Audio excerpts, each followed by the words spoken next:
Did you know that 90% of the world's millionaires invest in real estate?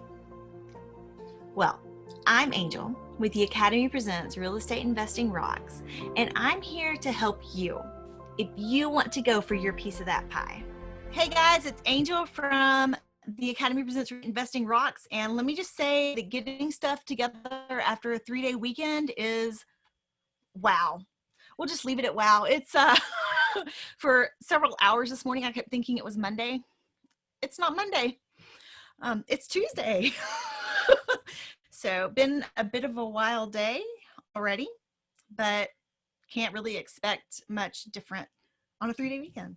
But anyway, so have Jennifer Joyce with us today, and I'm not entirely certain how, but she has got like almost 20 years in real estate investing. So I guess she started when she was like 10. Thank you. Because you absolutely not look like you've got 20 years. We're not even counting the childhood years. I probably have more than 20 years now that you say that. It's a wild ride. Real estate's pretty fun. We also grew up, my husband and I also grew up in real estate investing families. So this wasn't something outrageous for us to do. I was looking through your bio too, and I see that you got started in single family. Yes, ma'am. We did something similar, and I see that a lot of people start in single family and then they progress into multifamily. But then I have other friends that jump straight in and go multifamily from the very beginning. So starting out in single family is definitely not a requirement. What did you learn from starting out in single family? A lot of operations. I self-managed. I bought and sold myself. Sorry. Yeah, I rehabbed myself. So just to back up a little bit, now that you've brought up my childhood, I spent my summers cleaning out gutters, scrubbing toilets and move outs, cleaning ovens that probably had fried chicken and every possible thing you could splatter on a wall. That was my summers. So as a kid, I was like, it can't get any worse than this in real estate, right? I feel like I've seen it all, even though really as a kid, all I saw was something dirty and I had to go clean it. To me, it felt like this is as bad as it's going to get in real estate. So then. Is that as bad as it gets though? Yes, in a sense. I think some of it also came from hanging out around my husband. My husband was an insurance catastrophe adjuster for 15 years. So he would go into places where there was just devastation, right? So families were either displaced or the house was displaced. So I think we got a thick skin for what's possible in the worst possible scenario. So between my childhood dealing with the nastiest part of the job and John's work dealing with the most devastating part of the job, I think it kind of took everything down to almost like a doctor who assesses a situation of something critical. And then you go, okay, well, what we need to do is this, and we're going to do it in this order, and we're going to take these steps. So now nothing gets overwhelming. It's more, what are we having to deal with today? All right. Okay, well, we had something flood. All right, well, normally when we have something flood, here's steps 1 through 10. Let's go take care of that. Instead of going there, taking it all in, standing there not knowing how to take action and just getting overwhelmed by the situation. It's very much just a methodical thought process for us at this point. And we got into single family right away. I think it was more economically driven than anything. I had been exposed to it as a kid, but when I was very young, the refi boom happened. And you could go buy houses or refi houses with no doc, no income, no credit, no money. And so I bought as fast as I could to buy rentals. And I had a career that I was starting. I was getting my degree in accounting. I was going to go be an accountant. So I just wanted to have something that was my retirement account, because I still knew that just based off of, everybody having a large conversation around Social Security not being there when we grew up, we needed to make our own path. So I knew that even though they had things like 401ks available to our generation instead of Social Security, I just felt like there was a better way. So I was using real estate as a retirement plan. very, very young so that I could retire very, very young. And so when the refi boom happened, I just took advantage of the situation and I bought as fast as I possibly could. And we got as much rentals as we could. And it's just a smaller business plan. You just buy stuff where the expenses are less than the income so that you can offset, your bills with the cash flow. And so we did that for many, many years. I actually did that before I met my husband. So I was the operator. I was the hammer swinger. I was the leasing agent. I was the Craigslist poster. I did it all. I think it was even before Craigslist, but I still found tenants. And then my husband came along and he had a construction background and he was going, "Oh no, honey, you're not doing construction anymore on your properties. I'm going to take care of this for you because I actually have been doing this a very long time and you have not." And I was like, "Fair enough, you can do it, that's fine." And he kind of took over the repairs and maintenance part of the business. And then in 2007, we bought our first multifamily. So we, like most people, like you said, start in single family and then eventually move to multifamily. And it was just because we were scaling with our own money. So I started out having no money because I was very young, putting myself through college, buying real estate, did it under the 100% financing program. And then slowly, as I built up my career, started using that money and buying more property, and then selling this one so I could buy 2 with that money, then 4 with that money. So it was really just trying to scale. We were trying to build up our portfolio to a place where cash flow took care of everything. And we got frustrated, I think, I would say about 6 or 7 years ago with the speed. It wasn't happening fast enough. And of course, the older you get, the more bills you get. So it wasn't keeping up. We wanted the nicer car, the nicer house, but it wasn't keeping up. If I wanted to go stay in my, tiny home and drive, a little Geo or something, then maybe I could have just lived off the cash flow I was getting for my small multifamily and single family homes, but it just wasn't happening fast enough for us. So about 4 years ago, we discovered syndication. And that was a game changer for us because we knew everything else. We knew how to buy, we knew how to sell, we knew how to operate, we knew how to not lose money, we knew how to make money, we knew how to cash flow, but we were still using our own money. And so we, immersed ourselves for several years in the idea and learned about the laws and when they came into effect. I mean, we went through the science, the history, the mechanics, we went through it all. And once we felt like we had, 1,000 hours under our belt, we took action, massive action. And so, a lot of people are interested in my story now, 19 years later in 2020, but really it came from the massive action came as much once I understood the concept. I didn't master the concept. I didn't wait until I knew everything about the concept. We just had enough information to go take massive action. And so we actually, I sent this out last night. You may have seen it, Angel. We're fully subscribed on our 3rd property in 2020. So that one's going to close. Yeah, that one's going to close probably I'm going to say end of September, early October, just because Freddie is taking a little bit of time on their assumption loans to get through their paperwork process. But everything's looks great. They've already done the credit check. They've already done the sponsor team checks. Everything's great. It's just literally the amount of time that Freddie takes to get one of these processed. So wait, we're super excited about that. It is an assumption. This one's going to be. That's not, people usually, or I say that, what I've read is that doing an assumption is tougher sometimes. Is that something you've discovered, or? There is some more qualifying requirements. So we've been through Freddie, we've been through Fannie New Debt. However, with an assumption, for some reason, they check more into things than the other ones. So for example, this time they wanted copies of my operating agreement for my LLC. They wanted me to go get the original certificate of filing with the state, when the other ones just relied on my lawyer to make sure it was in good standing. Like they didn't go ask for docs, right? And so they're digging a lot further into the sponsor team, but we don't have anything to hide. We're very transparent people. So, we keep just providing more docs to meet the requirements. And so, it hasn't been painful. We aren't doing a supplemental on this deal. We're actually waiting until it's funny, I'm going to say two things that don't make sense together. We're doing a Freddie assumption with yield maintenance, and the yield maintenance falls off next summer.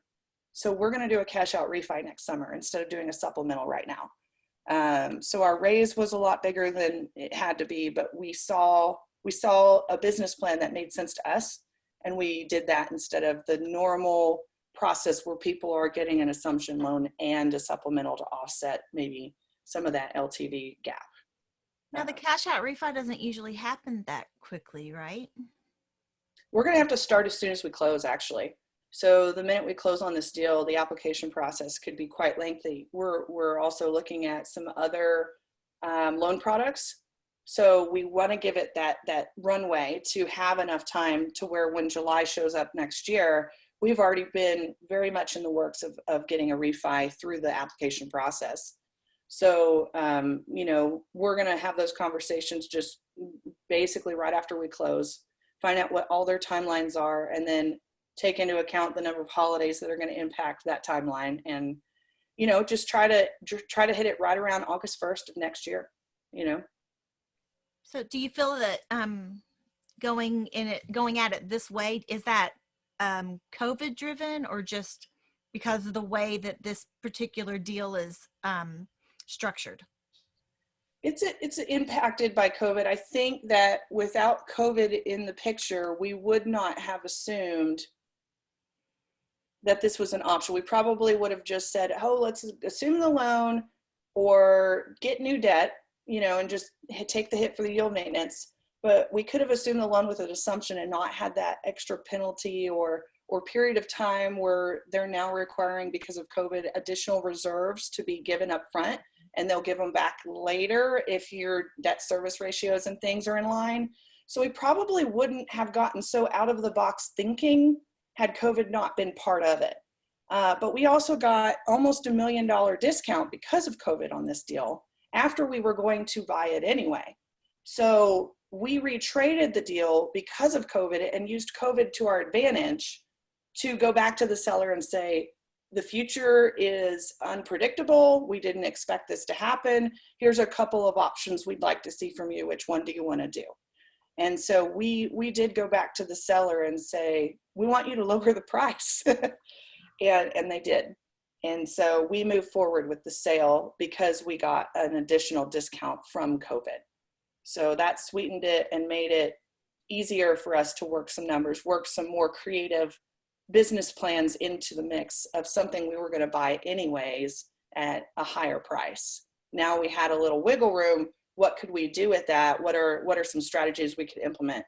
And that's something that I learned very early on, just like I was telling you with the refi boom. We took advantage of what was happening. We didn't run away. We didn't sit on the sidelines. We took advantage. So whenever something comes about, we always go, what are our options, and how can we be methodical about this? Because if everybody's running that way, who's running this way, right? So you always want to, if you have enough education and a strong team of people around you that are all like-minded, you should take massive action.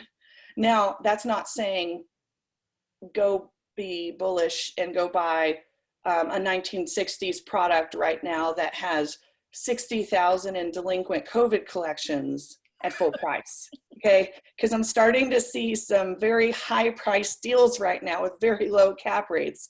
And I'm not saying go do that. Don't go buy anything. Just figure out how you can leverage the situation for your business.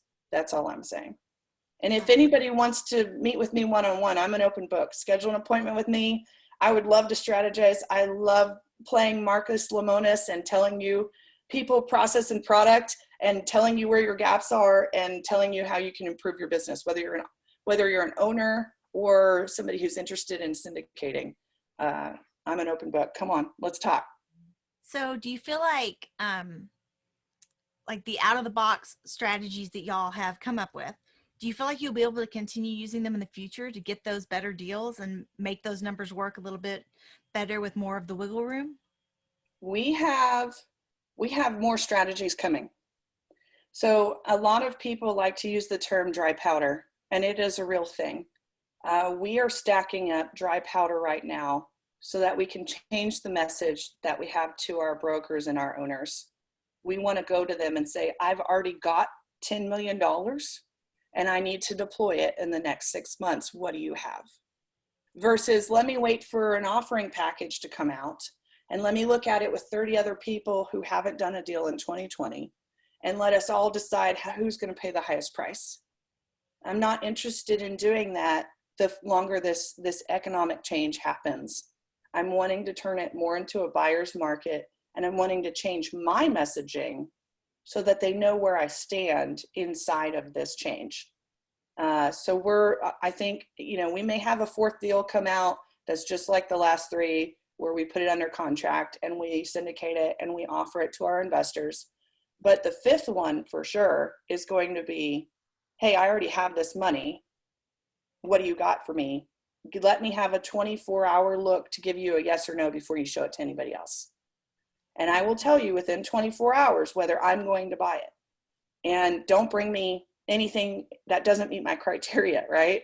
It's got to be, you just got to check a certain box before we'll even take a look at it and send it to our underwriting teams. So what a way to get those pocket listings. I mean, exactly. I can't think of maybe if I really thought about it, I could think of some other ways, maybe just be really good friends with somebody, but to be able to come in and say, we got 10 mil right here. What have you got? Because one of the things we've seen is just here in our local market is there was a little, what was it, 1960s, maybe a 12 or 16 unit. And we couldn't even get in to look at the units before someone had done an all cash offer just to lock it into contract. And it was like, holy moly, because we were trying to get a portfolio and we weren't moving fast enough. And the guy was selling houses out from under us, knowing that we're trying to settle on a price. And we went from 6 houses to 5 houses to about to be 4 houses. And it was like, fine, this is what we're offering. Because Yep. if you can't lock it up in contract, there's nothing saying that it's going to, it's not necessarily going to go to you. And I would think that if you can go in and say, I've got this money already, you get to look at it without even doing like an LOI or anything, right? Yeah, it would be the same process. They may not have their marketing packet ready to go, but we don't need that. We want to see the real numbers anyway. We want to see the books. Yeah. So, just give me a first pass. If I've got some money to deploy, who else do you know that's already got the money other than maybe a life insurance company or something, a high net worth individual or a hedge fund? I'm going to be moving away from the syndication model and into competing against that type of customer, right? So, we're going to be looking at things a little bit differently and trying to think of how can we compete with this big transfer of wealth back and forth. Where do we want to be placed on that pendulum swing, And so all that is directly from COVID. If you had given me another 4 years of upswing, it would have been the same thing. Cap rates would have gotten more compressed. We would have been competing against 30 offers. We would have been frustrated about how we're up to underwriting 200 and maybe we squeeze out one into a contract. Now we're trying to change that music. We're going to change that music over to, you send it to me first, or you send it to me, the hedge fund guy and the life insurance guy, and the three of us give you the answer as fast as we can. And it never even hits the market.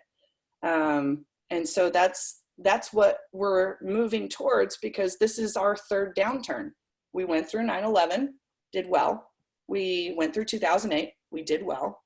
This is our third correction, and this is where we want to be in the real estate investing game. This is where we thrive. It's not the appreciation side of things. It's not the seller's market side of things. So it's when it becomes a buyer's market and there's lots of inventory that is not performing at its top capacity, that's when our best business plans are implemented. Now that's just amazing. So Do you feel like having an accounting background helps you plug those numbers faster? Because other than like using the pro forma, you're able to use the actual data, but being able to sift through that data probably gives you a pretty good upper hand, right? Yes, I think it's important for somebody to have an understanding. You wouldn't have to have the degree per se, but if you understand a profit and loss statement, if you understand a budget variance, if you understand how to take your underwriting, turn it into a property management pro forma, and then turn that into a budget, and then go back and make sure it still matches the original data. I don't know that everybody goes back. They may have their property manager put together a budget that makes sense for that type of asset in that location with those rents, but are they offsetting those numbers against anything? Are they comparing them? I think that's where the true value comes. What are you comparing it against? Okay, because if I just trust my property management company to do it for me, they're going to.